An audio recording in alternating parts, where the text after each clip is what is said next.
जय श्री हरि मित्रों, स्वागत है आपका श्री हरि ज्ञान सागर में, जहाँ शास्त्रों का रहस्य, पुराणों की गाथाएं और सनातन धर्म का अद्भुत ज्ञान आप तक पहुँचता है सरल, सुगम और दिव्य रूप में।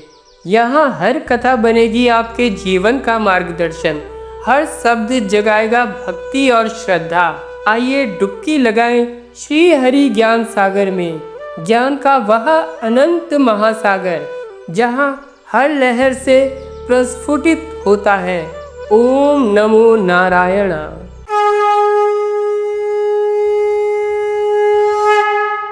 शांत रात थी, आकाश में असंख्य तारे टिमटिमा रहे थे।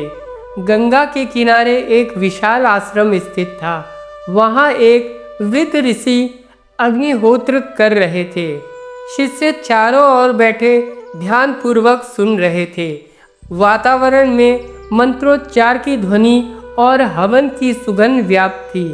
तभी एक शिष्य ने धीरे से प्रश्न किया, गुरुदेव, मनुष्य मरने के बाद कहाँ जाता है? मृत्यु के उस पार क्या है? क्या आत्मा वास्तव में स्वर्ग और नर्क में जाती है? ऋषि ने अपनी गंभीर दृष्टि शिष्य पर डाली और बोले, वत्स, यह प्रश्न केवल तुम्हारा नहीं, समस्त मानवता का है। इस रहस्य को जानने की इच्छा स्वयं गरुण देव को भी हुई थी। उन्होंने भगवान विष्णु से यही प्रश्न किया था और तब प्रभु ने उन्हें वह ज्ञान दिया जिसे गरुण पुराण के नाम से जाना जाता है। आज मैं तुम्हें वही कथा सुनाऊंगा। शिष्य ध्यान मगन हो गए। वातावरण में गहन मौन छा गया। ऋषि ने धीरे धीरे कथा कहना शुरू किया। हे गरुण, भगवान विष्णु ने कहा था, जब किसी जीव की मृत्यु का समय आता है तब उसके शरीर से प्राण धीरे धीरे निकलने लगते हैं। आँखों की ज्योति मंद पड़ जाती है, कान सुनना बंद कर देते हैं, जीभ जड़ हो जाती है। तभी यमदूत प्रकट होते हैं। उनका स्वरूप भयानक होता है, काले वर्ण, लाल नेत्र, हाथों में पाश और गदा। वे आत्मा को शरीर से अलग कर लेते हैं।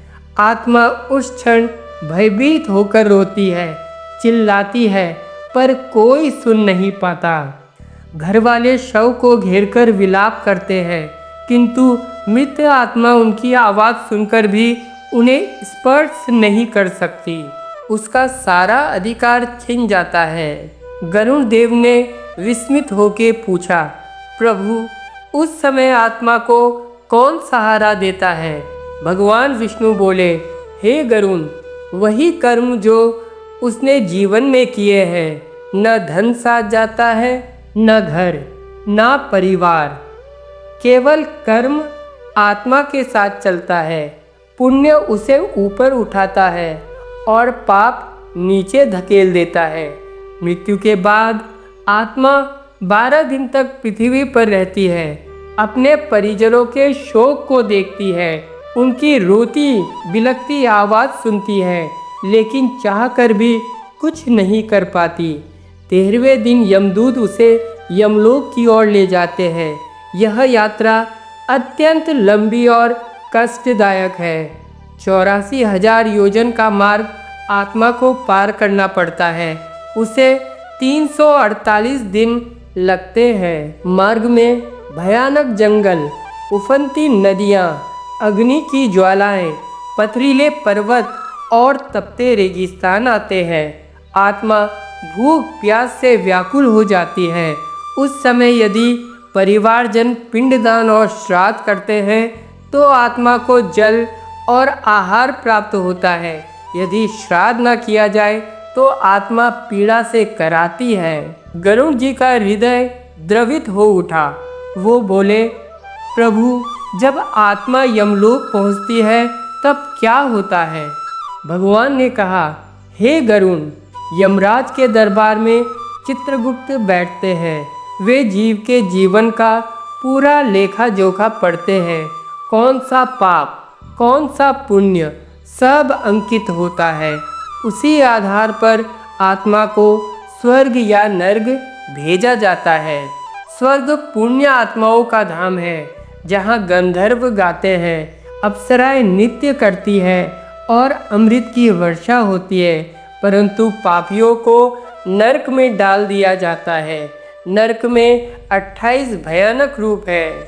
हर पाप का अलग दंड है। इतना कहते ही ऋषि का स्वर बदल गया। वह गंभीर हो उठा। शिष्यों की आंखों में भय और कौतूहल भर गया। सुनो वत्सो, ऋषि बोले, तमिस नर्क में वे लोग जाते हैं जो छल कपट और धोखाधड़ी करते हैं। वहाँ घोर अंधकार है। पापियों को भूखा प्यासा घसीटा जाता है। अंध तमिस में वे जाते हैं जो पति पत्नी का विश्वास तोड़ते हैं। वहाँ सांप और बिच्छू उन्हें निरंतर डसते हैं। रौरव नर्क में वे लोग गिरते हैं जो हिंसा और क्रूरता करते हैं। भयानक जानवर उन्हें नोचते खाते हैं। महारौरव में गौहत्या करने वाले जाते हैं। अग्नि की ज्वालाएं उनके शरीर को बार बार जलाती है। कुबी पार्क नर्क में पापियों को उबलते तेल के कुंभ में डाला जाता है। उनकी चीखें आकाश को कपा देती है। ऋषि की आंखें बंद थी। वो मानो प्रत्यक्ष देख रहे हों। शिष्य भय से कांप उठे। ऋषि ने आगे कहा, सर्पभक्ष नर्क है, जहाँ जहरीले नाग आत्मा को लपेटकर डसते हैं। शूलप्रोत नर्क है, जहाँ पापियों को लोहे की नुकीली सलाखों पर टांगा जाता है। स्वभक्ष नर्क है, जहाँ सैकड़ों कुत्ते पापियों को नोचते हैं। शीतोदक नर्क में आत्मा बर्फ की झिल्ली में जमकर कांपती है। रक्त कर्दम नर्क है, जहाँ पापियों को रक्त और मलमूत्र से भरे गड्ढों में डुबोया जाता है। विषशनक नर्क में तेजाब की नदियाँ बहती है, उनमें आत्मा जलती है। और भी अनेक नर्क है, शुकरमुख, परपटक, बेतालभक्ष आदि। हर जगह आत्मा अपने पाप के अनुसार दंड पाती है। शिष्य भयभीत होकर बोले, गुरुदेव, यह सब सुनकर हृदय कांप गया। तो क्या मनुष्य के लिए बचने का कोई मार्ग नहीं है? ऋषि ने आंखें खोल दी। उनका स्वर करुणामय हो उठा। वत्स, अवश्य है। मोक्ष का मार्ग सदा खुला है। भगवान विष्णु ने स्वयं गरुड़ को बताया था। जो मनुष्य सत्य का पालन करता है, दया और दान करता है, सेवा करता है और हरि नाम का स्मरण करता है, उसे नरक का भय नहीं रहता। जो पितरों के लिए श्राद्ध करता है, उसके पितृ तृप्त रहते हैं और उसे आशीर्वाद देते हैं। और जो हरि भजन में लीन हो जाता है, वह जन्म मरण के बंधन से मुक्त होकर परधाम को प्राप्त करता है। ऋषि मौन हो गए। शिष्य उनकी ओर श्रद्धा से निहारते रहे। सबके हृदय में एक ही भाव था, कर्म से डरो, पाप से बचो और हरि नाम में लीन हो जाओ। वातावरण में शंखनाद गूंज उठा। ऐसा लगा मानो स्वयं भगवान विष्णु ने इस कथा का अंत किया हो। आश्रम में गहरी निस्तंभता छाई थी। शिष्य अभी भी मंत्रमुग्ध बैठे थे। ऋषि ने अपनी करुणामय दृष्टि उन पर डाली और कथा को आगे बढ़ाया। वत्सो, जब आत्मा यमलोक की ओर बढ़ती है तो मार्ग में उसे कितने ही भयानक दृश्य देखने पड़ते हैं। वहाँ एक नदी आती है, वैतरणी नदी। यह नदी अग्नि से उफनती रहती है। लावा और रक्त से भरी यह नदी इतनी चौड़ी है कि अंत दिखाई नहीं देता। आत्मा कांप उठती है। पापियों के लिए ये नदी भयानक है। वे डूबते उतरते रहते हैं, मगर जो मनुष्य जीवन में गौदान करता है, उन्हें यह नदी सहज पार हो जाती है, क्योंकि गौ उनके लिए सेतु बन जाती है। आगे बढ़ने पर आत्मा को कांटों से भरे जंगल मिलते हैं। पापी आत्माएं नंगे पांव उन कांटों पर घसीटी जाती है। उनके शरीर से रक्त बहता है और वे चीखती है, पर दया करने वाला कोई नहीं होता। एक स्थान पर आग के पर्वत दिखाई देते हैं। यमदूत पापियों को उन अग्नि पर्वत पर चढ़ाते हैं। उनकी त्वचा जलती है, हड्डियां तपने लगती है और वहाँ आत्मा सोचती है, काश मैंने पाप न किया होता। हे वत्सो, जब सब दृश्य गरुड़ जी ने भगवान विष्णु के मुख से सुने, उनका हृदय द्रवित हो उठा। वे बोले, प्रभु, इतनी भयानक स्थिति देखकर तो आत्मा सदा भयभीत रहेगी। मनुष्य पाप क्यों करता है? भगवान विष्णु ने गंभीर स्वर में कहा, हे गरुड़, यही माया है। जब तक जीव शरीर में रहता है वह मोह, लोभ और अहंकार में डूबा रहता है। उसे मृत्यु का सत्य दिखाई नहीं देता। पर जो विवेकशील है, जो धर्म को अपनाता है, वही इस भय से बचता है। ऋषि ने शिष्यों को देखा। सभी के नेत्रों में भय और श्रद्धा का मिश्रण था। उन्होंने आगे कहा, वत्सो, अब सुनो नरकों के कुछ और दृश्य। यहाँ लोहे की गर्म शूलों से पापियों को बीधा जाता है। असी पत्रवन नामक नरक में तलवार जैसे पत्तों वाले वृक्ष होते हैं। पापियों को उन वृक्षों में दौड़ाया जाता है। उनके शरीर चीर दिए जाते हैं, रक्त बहता है पर मृत्यु नहीं आती। शालमली नरक में पापियों को लोहे के कांटेदार वृक्ष पर चढ़ाया जाता है। वहाँ से गिरने पर नीचे आग की झील होती है। अंधकूप नरक में आत्माएं अंधे कुओं में गिरा दिए जाते हैं। वहाँ विषैले कीड़े उन्हें निरंतर काटते रहते हैं। और रुधिरांत नरक में पापियों को रक्त की नदी में डुबोया जाता है। वे तड़पते हैं किंतु कोई उनकी सुनवाई नहीं करता। इतना कहते ही ऋषि की आंखें भर आई। उनका स्वर करुणा से कांप उठा। वत्सो, यह सब सुनकर डरना मत। डरना है तो केवल पाप से, क्योंकि यही पाप नरक का कारण बनता है। मनुष्य यदि धर्म और भक्ति का मार्ग अपनाए तो नरक से बच सकता है। याद रखो, दान, सेवा, सत्य, दया और हरि नाम ही आत्मा की रक्षा करते हैं। जो मनुष्य इन गुणों को अपनाते हैं उसे मनुष्य के बाद भी भय नहीं सताता। वह स्वर्ग और अनंत मोक्ष प्राप्त करता है। अब शिष्य की आंखों में आंसू बह रहे थे, मानो उन्होंने स्वयं नरक का भयावह दृश्य देख लिया हो। ऋषि ने अंत में धीरे से कहा, हे वत्सो, गरुड़ पुराण का यही रहस्य है। मृत्यु से मत डरो, कर्म से डरो, पाप से बचो, पुण्य करो और हर क्षण भगवान का नाम स्मरण करो। यही मोक्ष का मार्ग है। ऋषि का स्वर गूंज रहा था। आश्रम में बैठे शिष्य मौन होकर सुन रहे थे। मंद हवा बह रही थी, परंतु कथा के भयावह दृश्यों से वातावरण भारी लग रहा था। ऋषि बोले, अब तुम सुनोगे वे भयानक नरक जहाँ आत्माएं अपने कर्मों के अनुसार दंड भोगती है। यह दंड किसी शत्रु की ओर से नहीं, बल्कि स्वयं उनके पापों का प्रतिफल है। सोचो, एक आत्मा जो पूरे जीवन भर दूसरों को पीड़ा देती रही, अब यमदूत उसे घसीटते हुए असी पत्रवन नरक में ले जाते हैं। असी पत्रवन नरक का दृश्य चारों ओर काले बादल छाए हैं। लाल लाल अग्नि की चमक से आकाश भयावह हो उठा है। विशाल वृक्ष खड़े हैं जिनकी पत्तियां तलवार जैसी तेज है। पापी आत्मा को यमदूत नंगे पांव उन वृक्षों के बीच दौड़ाते हैं। आत्मा गिरती है, शरीर कट जाता है, रक्त बहता है। वह चीखती है, बचाओ, हे भगवान, मुझे बचाओ। पर कोई सुनता नहीं। हर कदम पर उसका शरीर चीर दिया जाता है, पर मृत्यु नहीं आती।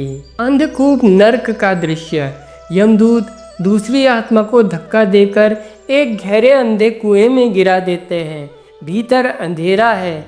सड़े हुए शवों की दुर्गंध से सांस घुट रही है। वहाँ अनगिनत बिच्छू, सांप और विषैले कीड़े हैं। वे आत्मा को चारों ओर से नोचते हैं। आत्मा चिल्लाती है, हाय मैं क्यों पाप में फंस गया, क्यों झूठ बोला, क्यों धोखा दिया। उसकी आवाज़ कुएं की दीवारों से टकराकर लौट आती है, मगर कोई उत्तर नहीं मिलता।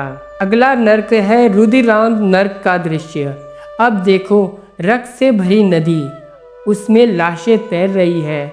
आत्माओं को उस नदी में धकेल दिया जाता है। प्यास से व्याकुल आत्मा जैसे ही पानी पीने का प्रयास करती है, उसके मुंह में केवल रक्त और मवाद भर जाता है। उसका कंठ जलता है।